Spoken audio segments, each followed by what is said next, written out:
কাবিরা গুনাহ থেকে বেঁচে থাকতে হবে। কাবিরা গুনাহ থেকে যদি আপনি বাঁচার ক্ষেত্রে সজাগ হয়ে যেতে পারেন, তাহলে দেখবেন সাগিরাগুলি আপনার জীবন থেকে কমে আসবে, ছোট গুনাহ কমে আসবে।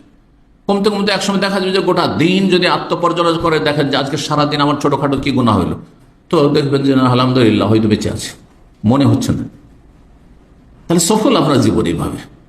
কিন্তু কাবিরা থেকে যদি না বাঁচেন, এখন আপনার কাছে টাকা পয়সা পাবে মানুষ, এই অবস্থায় মরে গেলে কাবিরা গুনাহ নিয়ে গেলেন, না হলে শহীদকে কেন মাফ করবেন? আপনি কি এটা হালকা মনে করছেন যে আমার টাকা আপনার কাছে থাকবে? মানে আপনার টাকা আমার কাছে থাকতো দেখি, কতদিন রাখছেন আপনি? কেন থাকবে আপনার কাছে? আসল হচ্ছে আমরা ধার নেব না, আর ধার নিলে সময় বেঁধে দেব, তার আগেই দেব। কারণ এতদিন সে অনুমতি দিয়েছে যে এই টাকাটা আমার কাছে না থাকে, আপনার কাছেই থাক।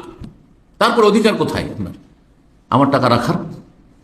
ধার করার বিষয়টি বাঙালি সমাজে কখনো সময় বেঁধে দেন।